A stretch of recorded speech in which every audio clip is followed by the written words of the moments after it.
Thanks everyone for coming along to the monthly discussion group for Beyond Zero Emissions. First I'd like to acknowledge that we're meeting on the land of the Kulin Nations and pay respects to their elders past and present.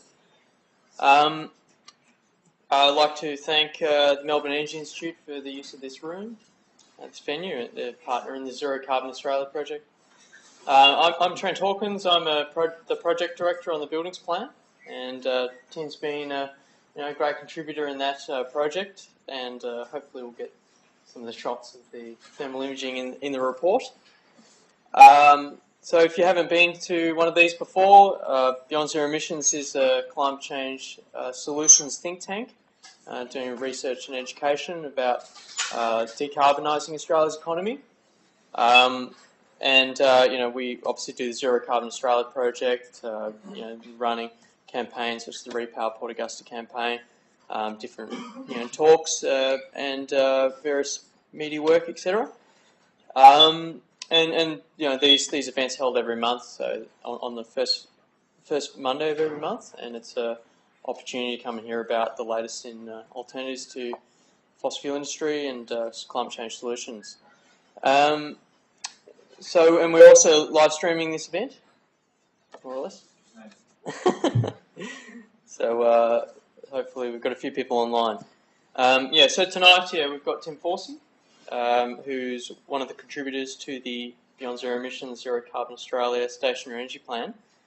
And as I said, Tim's been working on the buildings plan several months. Tim's been employed for over 30 years as a chemical engineer, working at ExxonMobil, BHP Billiton, Gemini, and the Australian Energy Market Operator. And as a volunteer with the Bayside Climate Change Action Group, Tim's conducted over 30 energy assessments on over 30 homes, and many with a thermal imaging camera. So Tim will show us some of those secrets, and we'll get to find out many more. I'm sure Tim will have lots of people wanting them to come and do his house by the end of this. But Tim, come on. Okay, thanks.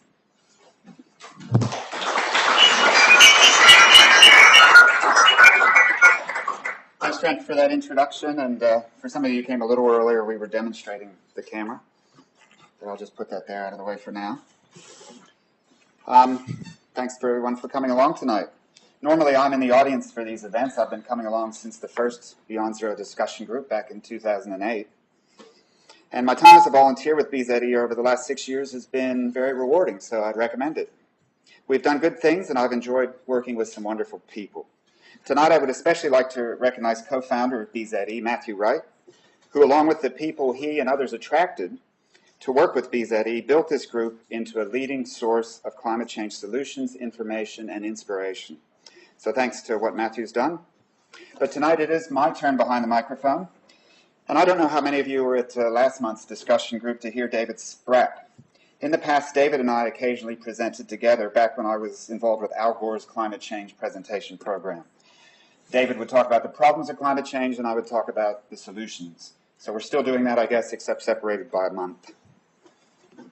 So let me just get that going. I know that David's presentations are a wake-up call, spelling out what we're up against with climate change. This slide shows a place where I used to work in the oil business, Cameron, Louisiana, wiped out in 2005 by Hurricane Rita. It also shows a place I often visit, Marysville in Victoria, largely destroyed by Black Saturday in 2009. And it also shows a beach area that I used to visit when I lived in New Jersey, damaged by Superstorm Sandy just in 2012. For me, climate change is personal. We know that there's already too much greenhouse gas in the atmosphere. If there were not, these sorts of extreme weather events would not be happening as often as they are or with the severity that we see. This is not an issue for our grandchildren. In my opinion, I think we should stop talking about our grandchildren. This isn't even an issue for our children. This is something for us now. We are suffering damage now. The summer just passed in Australia, called to a close just 4 days ago, has been declared the hottest on record. And to set this record, we didn't even need an El Nino. We are suffering damage right here and now. And the inconvenient conclusion, greenhouse gases are like cigarettes. Every bit is doing us harm. Once you realize this, it is daunting and sometimes condemning to make that statement. But there is a flip side to that statement. Every little bit of greenhouse gas that we can somehow keep out of the atmosphere, well, it's not going to stop the onslaught of climate change overnight, but it might just slow it down a little bit. And for those of us that want to look on the bright side, there is no more effective place in the entire world to take such action and reduce energy use than in the dirty brown coal state of Victoria. So that's special. Those sorts of thoughts may be driving folks like my neighbors here in Sandringham, Richard and Audrey Potter, and Lindy and Jeff Fagan, to create and to live in these very energy-efficient homes. Or perhaps those folks simply like being comfortable in their homes, not just on some days, but on all days, and not just in some rooms, but in all rooms. Or maybe my friends were thinking they'd like to have very tiny utility bills as they head into retirement. Thoughts like all of that years ago inspired people all over Australia to form climate action and sustainable living community and volunteer groups. Here are some photos of our Bayside Climate Change Action Group, or BCAG, in action in Sandringham and Brighton. Thoughts of building a sustainable future inspired folks like Cheryl May down at BCAG to secure a $5,000 grant to purchase this camera, to arrange for the training of volunteer assessors such as myself, to promote this thermal imaging program within Bayside, so that Bayside people would request a free volunteer assessment. As is always the case, making good things happen takes a lot of work, so thanks to Cheryl down at BCAG. After news of this free service featured in the Age newspaper, Cheryl had people ringing up from as far away as Brisbane requesting an assessment. And unfortunately, she had to tell them that it's generally available only to Bayside people, unless you know somebody. So here's how it works. A trained volunteer assessor like myself takes the camera around to the home in question, ideally if it's really hot or cold outside, because then you get the best thermal differences to look at. We discuss energy matters with the homeowner. We go around the house, take a few thermal and visual images, and hopefully after about 1 hour, the homeowner is left with a few ideas about the most cost-effective actions they can take and about the most effort-effective actions they can do to improve the comfort of their home, reduce their utility bills, and of course, reduce their greenhouse footprint. The assessor goes home after the assessment and uses the camera's software to generate a report for the homeowner, and we email that to them, and that's about all there is to it. So you could ask, how is using a thermal imaging camera better than some other type of home energy assessment? And indeed, I have done assessments with and without the camera. This slide features a volunteer program we had in Bayside back in 2007-2008, before we had a camera. And later on, the Australian government trained home energy assessors, but that program is largely wrapped up now. And of course, there are professional companies that do home and business energy assessments. Some use cameras, but not all. The beauty of the camera is that it can see through walls and through ceilings. And it can produce some very stimulating photographs that might motivate a homeowner just that little bit more in their very busy lives to put home energy savings up their priority list. Our naked eye is attuned only to the visual light spectrum, and what we can't see can hurt us. It can also hurt our pocketbooks, our comfort, and our climate. And that is what I want to share with you tonight. Some of the secrets, the mysteries that our homes have been hiding from us, some of the things that go bump in the wall at night, and some of the things that go whoosh under the floorboards. But first, a disclaimer. I'm just a volunteer. I am a chemical engineer, and I have worked with industrial energy all my life, but I still do not know everything there is to know about energy in the home. In the audience tonight, there will be people that know more than I about certain aspects of home energy. So when it comes to question time later on, please be gentle. Indeed, since this is a discussion group, let's tap into the expertise that we have in the audience tonight to help answer the questions that come up. And I'd like to actually give you all an assignment tonight. Here's the assignment. At the end, I would like to hear from people in the audience of some idea that came to them during the course of this presentation, something they might do in their own home, with their friends and family, in the community, or possibly on the political scale. You tell me. But it's something that might come to mind tonight. It would be good to get that feedback. So that's your assignment. I'm not asking for a pledge or anything, just something that you might do. Now, just to get everyone on the same page with how to read a thermal image, this slide shows side by side a visual image and a thermal or infrared image. So that's the thermal, of course, and the visual. In the thermal image, the darker black or blue colors represent the colder temperatures, and of course the warmer colors, including even white, represent the things that are warmer in the photograph. Now you can scale the camera to whatever temperature you like, and this is scaled from 10 degrees to 40 degrees. And it is very sensitive down to tenths of a degree. But sometimes you have to be careful that you don't get too excited about very small temperature differences that aren't terribly meaningful. Furthermore, there are some physical and optical effects that mean the camera can give some misleading results if you're trying to compare the temperatures of complex shapes or different surfaces. So if you're taking a photo and you've got plaster and an aluminium and a window, you have to be careful how you interpret that. But generally we're looking for gross differences, not just subtle ones. This image, as I said, was taken with a temperature scale from 10 to 40. And with the camera's software, you can pick out some spots that you want to get a temperature reading. There's M1, measure point 1 at 64.4 degrees, the stove on the pot on the stove. And measure point 2 here is the milk that's just come out of the fridge at 8.5 degrees. So that's what it looks like. And like I said, this camera is very sensitive, and this slide shows how the camera can even detect the frictional heat trace from someone sliding their finger across a wall.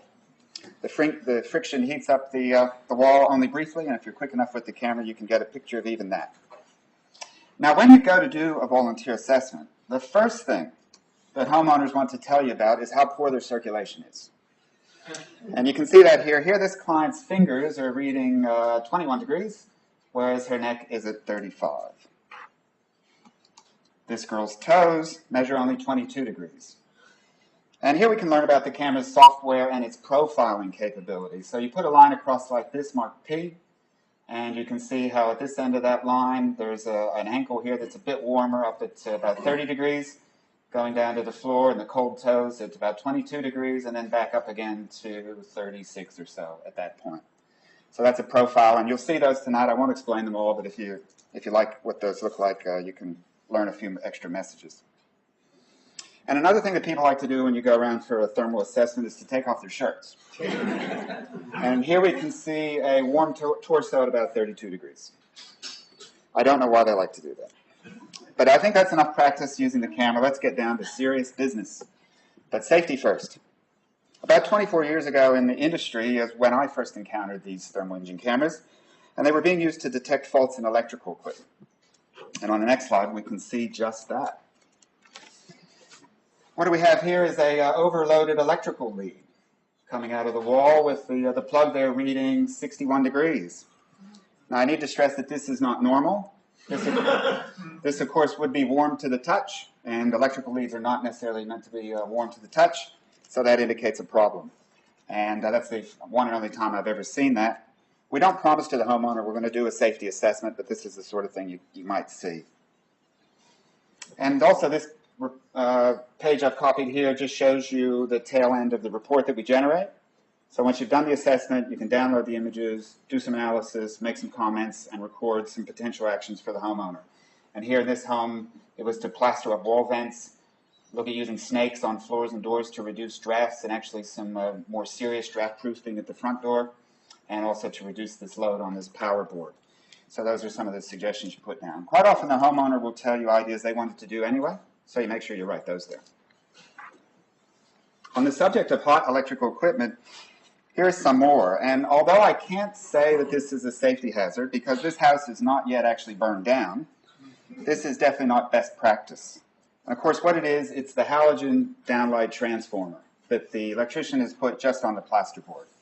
Now, the electrician's meant to mount those up onto the rafters, the woodwork, and not just put them on the plasterboard. Here's another one where we get a reading of 29 degrees C on the inside surface of the ceiling underneath the transformer, whereas otherwise the ceiling's at about 19 degrees. And here's another one. Finding this poor practice is unfortunately not rare, which leads me to say we need to talk about downlights.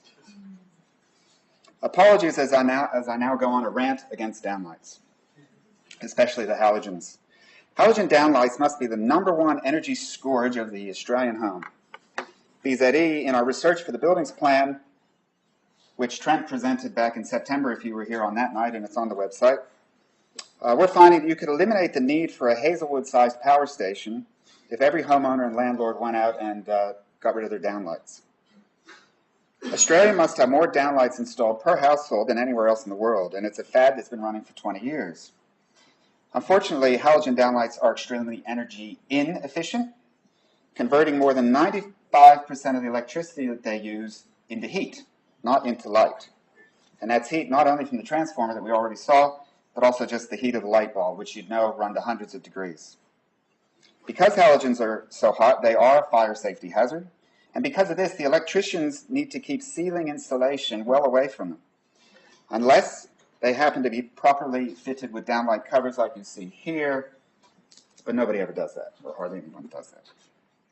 So this is what you see on the assessment with the thermal imaging camera, is the insulation pulled up and away from the downlights, such as this.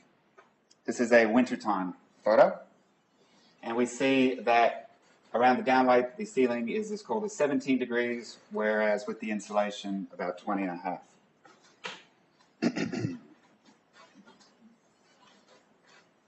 For the assessor and the homeowner, seeing this sort of thing can be quite depressing. But looking on the bright side, it's very easily fixed. The full fix will ideally get rid of the downlights altogether and use simply a floor or table lamp like we used to, with a very high quality LED bulb. Halogen downlights can be economically replaced with LED downlights these days. One supplier actually ran a full-page ad in the Age Green Guide last week. But downlights in general are a very poor way to light a room, given their narrow beam angle, and also, if you have high ceilings, the very great distance between the light, which is up there, and you, when you're down here. And that is why large rooms have to have so many downlights. Some rooms in Australia are using 25 watts of electricity to illuminate 1 square meter using halogens. This can be reduced to 2 watts per square meter, or less. A 92% reduction in electricity use for lighting. And imagine the benefits for ceiling insulation integrity if we were to eliminate all those holes that we've carved into our plasterboard. And there would be a lot less waste heat from all those hot halogens pouring heat into your room. Here we're taking the temperature of a halogen downlight on the left versus an LED downlight on the right. And we can see, now I had to take this at a bit of an angle, and actually quite often when I point the camera directly to halogen, I get a German warning message, so I don't do that. But here we were quite able to measure 85 degrees for the halogen, whereas the LED was about 34. And these for two lights that were producing about the same quality and amount of light.